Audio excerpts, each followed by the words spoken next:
మన తండ్రి అయిన దేవుని నుండి ప్రభువైన యేసుక్రీస్తు నుండి మనందరికీ కృపా సమాధానములు బహుగా విస్తరిస్తూనే ఉండునుగాక. ఆమేన్. దేవుని యొక్క మాటలను మనమందరము నేరుగా ధ్యానం చేద్దాం. పరిశుద్ధ గ్రంథంలో నుండి యెహోషువ గ్రంథము 2వ అధ్యాయం 1వ వచనాన్ని చదువుకుందాం. నూను కుమారుడైన యెహోషువ వేగుల వారైన 2 మనుషులను పిలిపించి, మీరు పోయి ఆ దేశమును ముఖ్యముగా యెరికోను చూడునని వారితో చెప్పి, షిత్తీము నొద్ద నుండి వారిని రహస్యముగా పంపెను. వారు వెళ్ళి రాహబను నొక వేశ్య ఇంట చేరి అక్కడ దిగగా, దేశమును వేగు చూచుటకు ఇశ్రాయేలీయుల యొద్ద నుండి మనుషులు రాత్రి వేళ ఇక్కడకు వచ్చిరని యెరికో రాజునకు వర్తమానము వచ్చెను. చాలు. మోషే ఇశ్రాయేలీయులను ఐగుప్తు దేశంలో నుండి కానానుకు నడిపించడానికి బయటికి తీసుకొచ్చిన తర్వాత, కానానుకు బహు సమీపమునకు వచ్చినప్పుడు మోషే చిన్న తప్పిదం వల్ల దేవుడు అతనిని కానానులోనికి వెళ్ళడానికి యోగ్యుడిగా ఎంచలేదు. అందువలన అతని తర్వాత ఆ బాధ్యతల నిర్వహణ యెహోషువ చేతికి అప్పగించి, అనగా మోషే అతని యొక్క హస్తములు యెహోషువ మీద పెట్టి అభిషేకించబడిన తరువాత, దేవుడు ధైర్యము కలిగిన వాడై యెహోషువ నాయకత్వమందు వ్యక్తిత్వమందు నమ్మకం కలిగిన వాడై మోషేను తన సన్నిధికి పిలుచుకోవటం జరిగింది.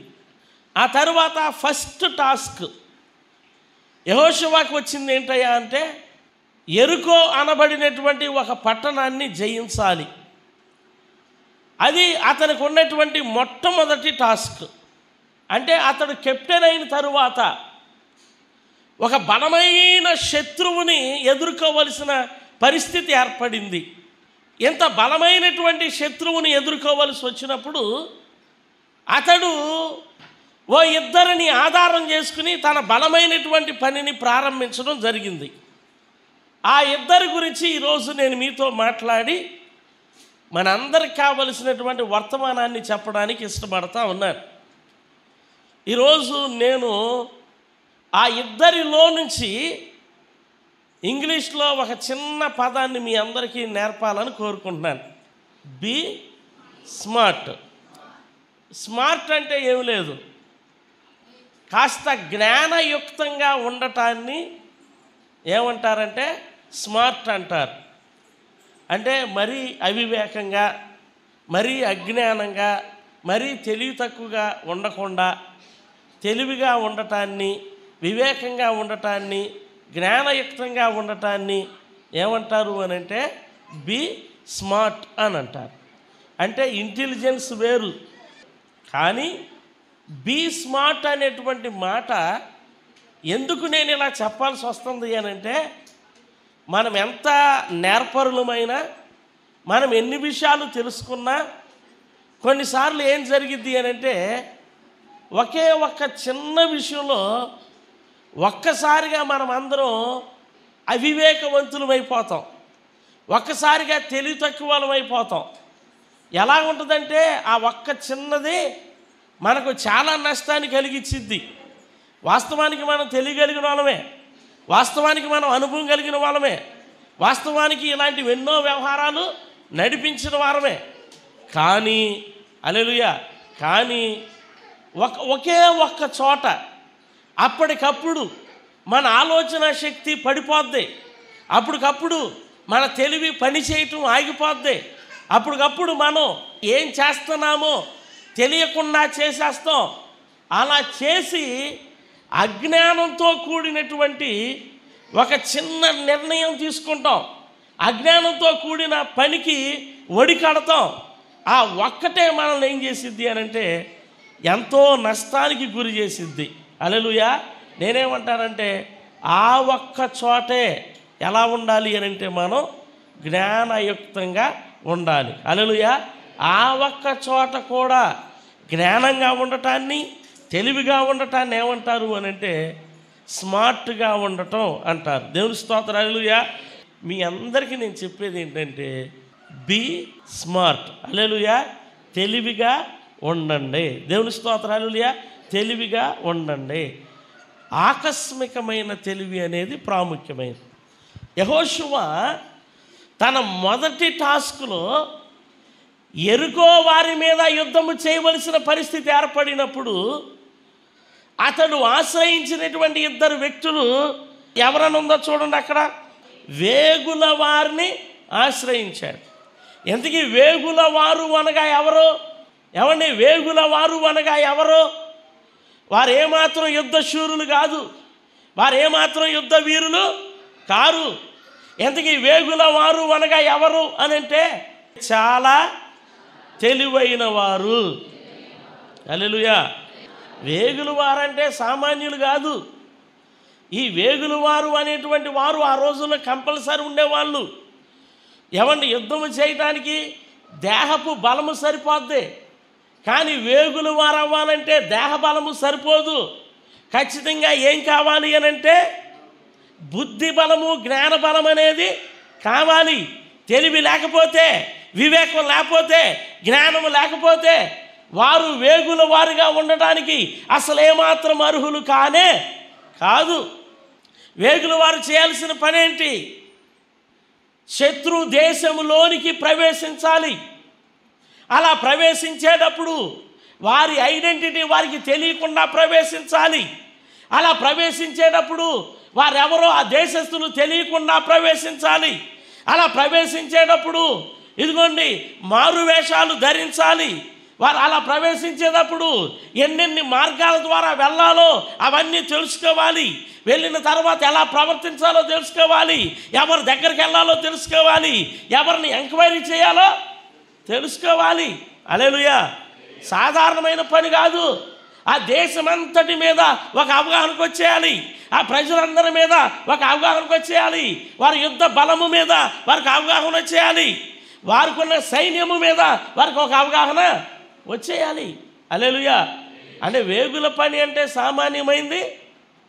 వేగుల పని అంటే సామాన్యమైంది కాదు. హల్లెలూయా. అది చెయ్యాలి అని అంటే బుద్ధి బలం, జ్ఞాన బలం ఎంతో ఎంతో అవసరం. హల్లెలూయా. ఎంతో అవసరం. ఎంక్వైరీ చేసేవాడు అజ్ఞాని అయితే వాడే మనలను ముంచేస్తాడు.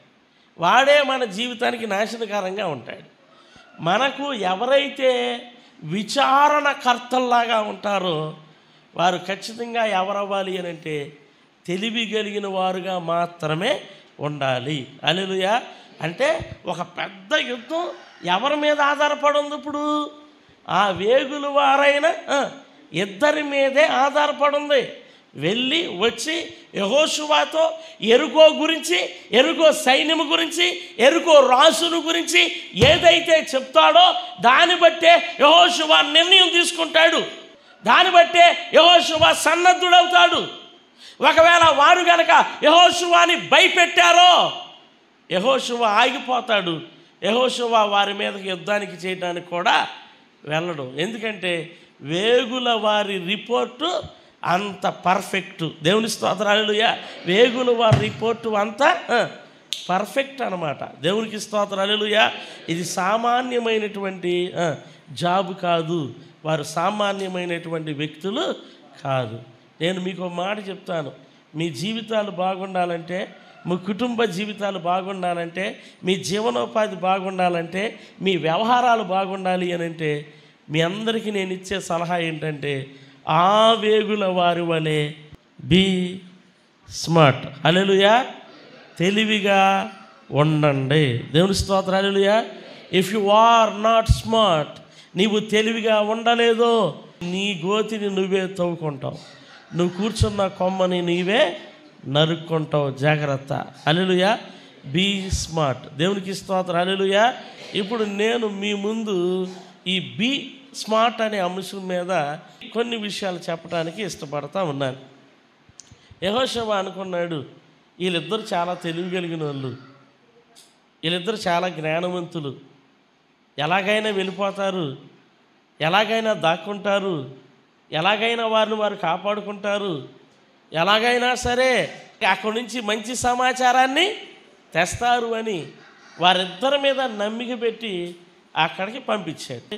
యెహోషువ గ్రంథము 2వ అధ్యాయంలో మొదటి వచనం ఏమనుందంటే చివరిలో వారు వెళ్ళి రాహాబును ఒక వేశ్య ఇంట చేరి అక్కడ దిగగా, 2వ వచనం చదవండి ఏమనుంది, దేశమును వేగు చూచుటకు ఇశ్రాయేలీల యొద్ద నుండి మనుషులు రాత్రి వేళ ఇక్కడికి వచ్చిరని యెరికో రాజునకు వర్తమానము వచ్చెను. నేను అడిగే ప్రశ్న, నా కోణాన్ని మీరు అందరూ అర్థం చేసుకోండి. వారు తెలివి కలిగిన వాళ్ళు, వారు మేధావులు, వారు జ్ఞానవంతులని ఆ ఇద్దరిని పంపించాడు. రాత్రి వేళ వెళ్ళారు. వారి అలసట తీర్చుకోవడానికి అనువగునట్లుగా ప్రాకారము పైకెక్కి అక్కడ ఉన్నటువంటి ఒక ఇంటిలో దిగారు, వేశ్య ఇంటిలో దిగారు. ఎప్పుడైతే వీరు వేశ్య ఇంటిలో దిగారో యెరికో చుట్టూత, యెరికో లోపల ఒక వార్త వ్యాప్తి చెందుతా వెళ్ళిపోయింది. ప్రాకారము మొదలుకొని ఆ వార్త దాటి దాటి దాటి దాటి దాటి రాజుగారి కోటలో ఉన్న, హల్లెలూయా, రాజుగారి దగ్గరకు వెళ్ళింది. దేవునికి స్తోత్రం, హల్లెలూయా. ఆ సమయంలో రాజు ఏం చేస్తూ ఉంటుంటాడు చెప్పండి? ప్రతి మనిషి ఆ సమయంలో ఏం చేయాలి? నిద్రపోవాలి. అలా నిద్రపోతున్న రాజుగారి దగ్గరికి ఒక సమాచారం వెళ్ళింది. ఆ నిద్రను లేపాడు భటుడు వెళ్ళి, ఏడ్రా బాబు ఇంత అకస్మాత్తుగా నన్ను నిద్ర లేపుతున్నావంటే చెవిలో పడిన వార్త ఏంటో తెలుసా? అయ్యా, మన దేశమును వేగు చూచుటకు ఇశ్రాయేలు దేశము నుండి 2 వేగుల వారు వచ్చారు. హల్లెలూయా. ఈ విషయం రాజుగారికి తెలియటానికి వారు వచ్చినప్పటి నుంచి ఎన్ని రోజులు బట్టి ఉంటుంది? ఏ వారం, బి నెల, సి 3 నెలలు, డి 1 రోజు. హల్లెలూయా. రోజు కూడా కాదు, బహుశా సాయంకాలం ప్రయాణం చేసి వచ్చుంటారు. వాళ్ళు ఇంకా నిద్రపోవటానికి కూడా పూనుకోలేదట. ఎవరో ఈ వేగు వచ్చిన వారు. మీకు ఆ మాట నేను చూపిస్తాను చూడండి. అక్కడ 8వ వచనం చదవండి. ఆ వేగుల వారు ఇంకాను పడుకోలేదట. మీరు గమనించండి, సాయంకాలమున వచ్చారు, వారు ఇంకాను పడుకోలేదు. ఈ మధ్యలోనే, హల్లెలూయా, వితిన్ అవర్, 1 గంట వ్యవధి లోపే, లేకపోతే 2-3 గంటల వ్యవధి లోపే ఈ వేగుల వారు వచ్చారన్న సంగతి చెప్పాలి. ఎవరు తెలిసిపోయింది? రాజుగారి కోటలో ఉన్న రాజుగారికి తెలిసిపోయింది. దేవునికి స్తోత్రం, హల్లెలూయా. ఇప్పుడు చెప్పండి, ఎవరు స్మార్ట్? వీళ్ళిద్దరు స్మార్టా, యెరికో వారు స్మార్టా? యెహోషువ వీళ్ళిద్దరిని ఎవరైనా పంపించాడు? వీళ్ళిద్దరూ చాలా తెలివి కలిగిన వాళ్ళు అని పంపించాడు. అరే, వీరిద్దరు అక్కడికి వెళ్ళినా 1-2 గంటల్లోనే తెలిసిపోయారండి, దొరికిపోయారండి. ఎవరు స్మార్టు? ఎవరు స్మార్టు? ఆ యెరికో పట్టణస్థులే స్మార్టు, యెరికో రాజే స్మార్టు. హల్లెలూయా.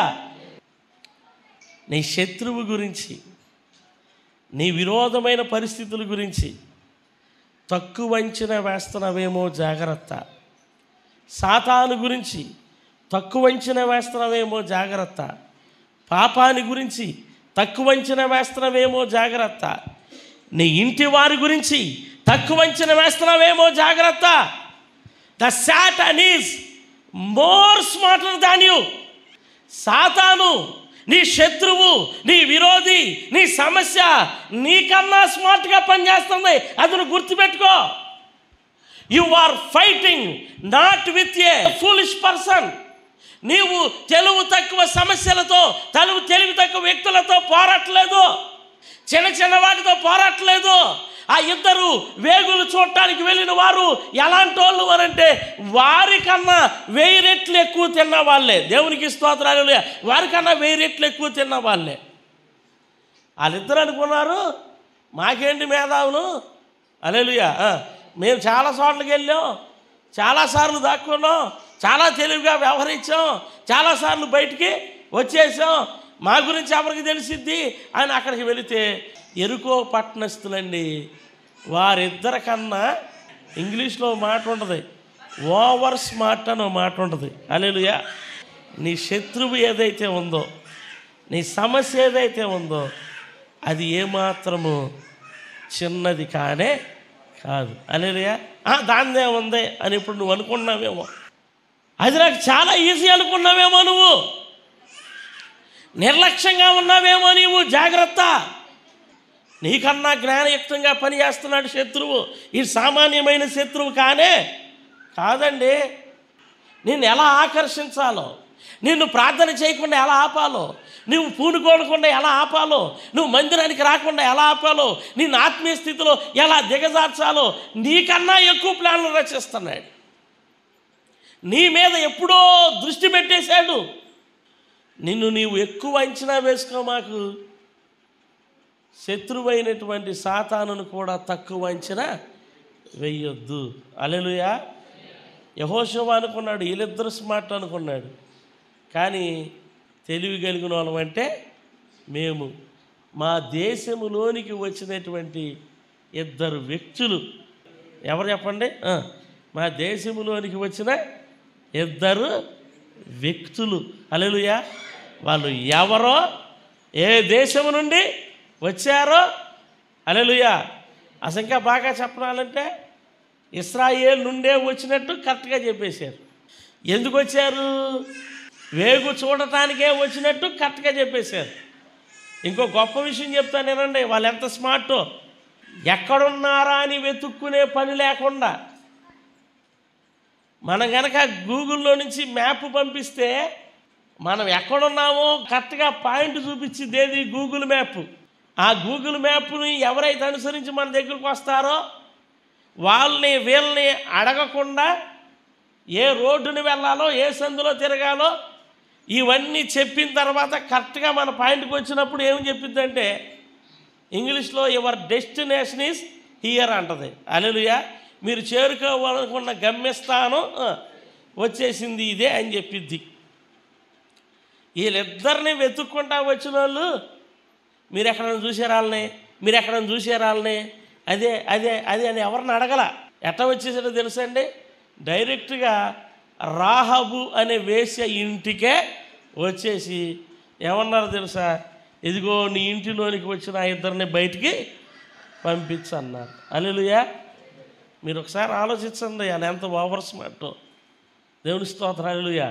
సాతాను అంత ఓవర్ స్మార్ట్.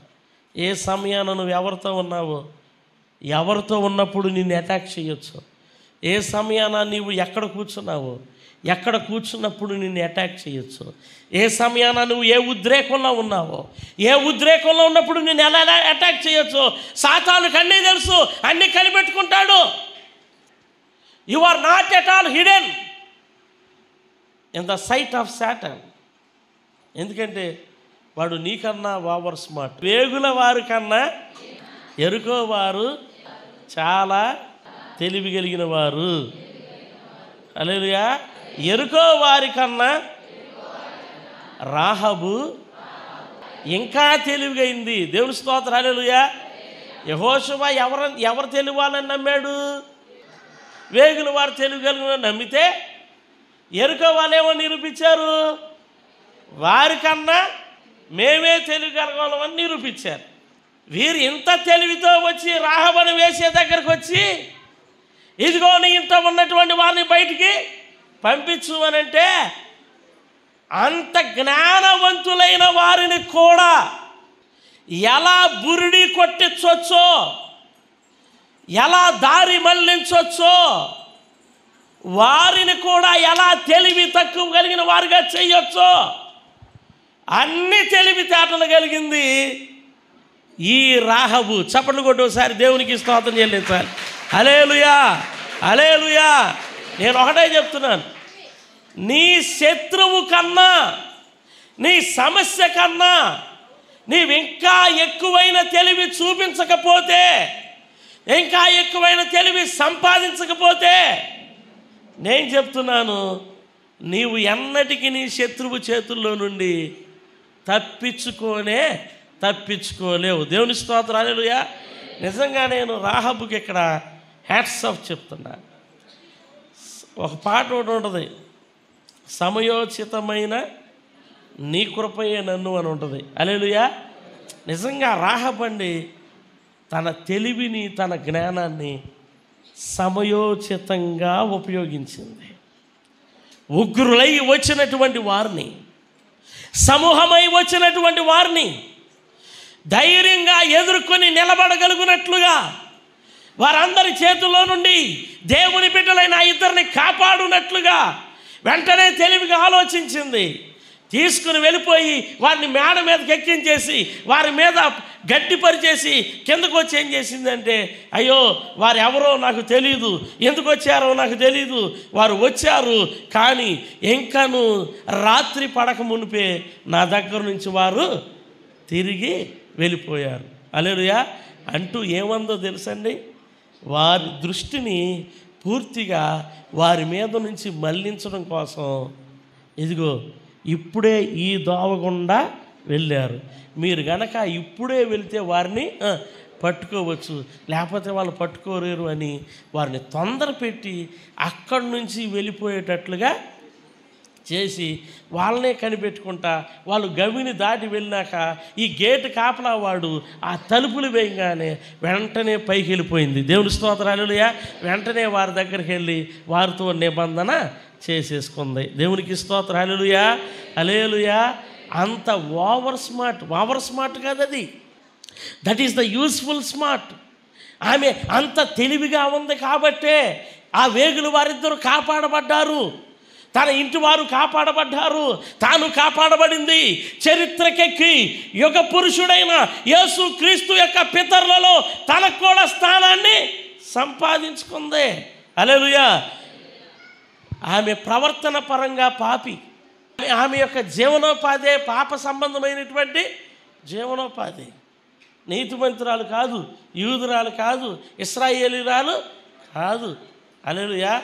కానీ యేసయ్య పితరురాలుగా పిలువబడటానికి యోగ్యురాలవటం గల కారణం ఏంటంటే ఆమెలో ఉన్నటువంటి, చెప్పాలి, ఆ తెలివి. దేవుని స్తోత్రం, హల్లెలూయా. ఆమెలో ఉన్న తెలివి కలిగినటువంటి ప్రవర్తన. హల్లెలూయా. ఇప్పుడు దాకా నేను ముగ్గురు తెలివి గల గురించి మాట్లాడా. ఎవరా తెలివి కలిగిన వాళ్ళు?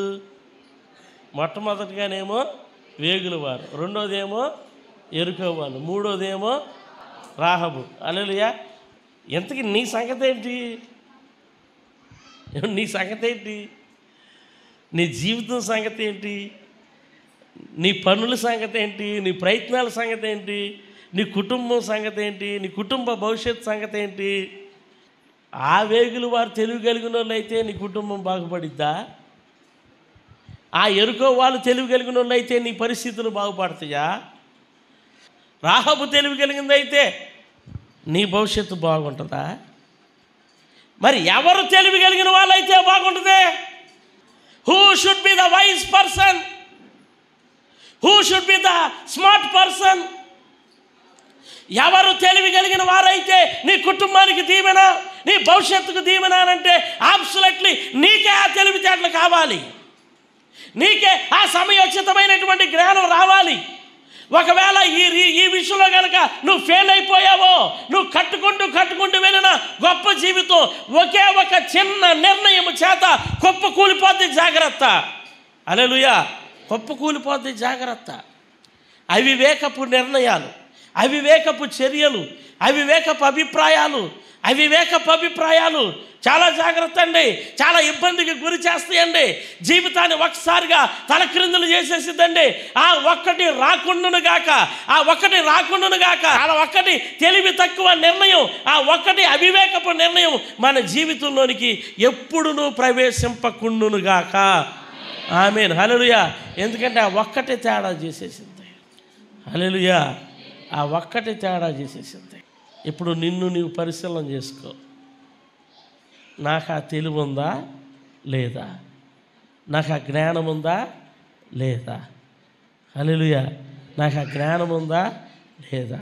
ఒకవేళ లేకపోతే యాకోబు పత్రికలో ఒక మాట ఉంటుంది, మీలో ఎవరికైనాను జ్ఞానము కొదువైన ఎడల ఆయన అడగండి, ఆయన అడిగేవాడిని లేదు అనడు, అడిగిన వారికి విస్తారంగా ఇస్తాడు. దేవునికి స్తోత్రం. హల్లెలూయా.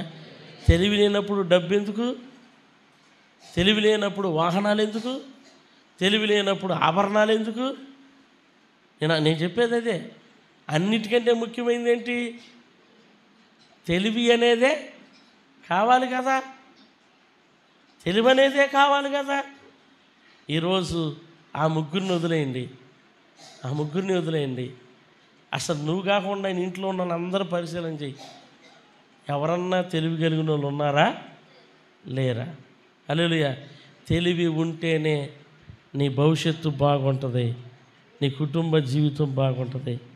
తెలివి లేకపోతే చాలా చాలా కష్టం. అందరూ మోకరించండి.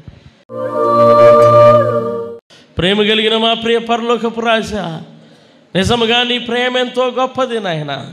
నిజముగా నీ దయ ఎంతో గొప్పది ప్రభా నాయన. నీ ఆలోచనలు అతి గంభీరములు దేవా, నీకే స్తోత్రాలయ్యా.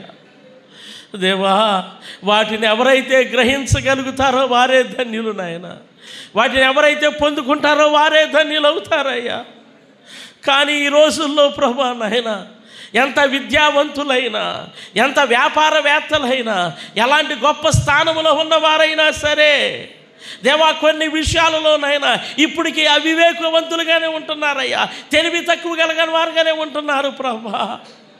నమ్మబలికిన కొన్ని మాటలను నాయన వివేచించలేని వారు అవుతున్నారు ప్రభా. జరగబోవునదేదో ముందుగా గుర్తించలేని వారుగా ఉంటున్నారయ్యా. ఒక్కసారి విషయంలో ప్రభా తండ్రి నాయన, మాలో ఎవరైనా అలా ఉన్న ఎడల దయతో మీరు మమ్మల్ని క్షమించండి ప్రభా. ఇప్పటికే మేమేమైనా అవివేకపు నిర్ణయాలను బట్టి, అవివేకపు పనులను బట్టి ప్రభా మేమేదైనా నష్టపోయిన ఎడల దయతో మీరు మమ్మల్ని క్షమించండి ప్రభా.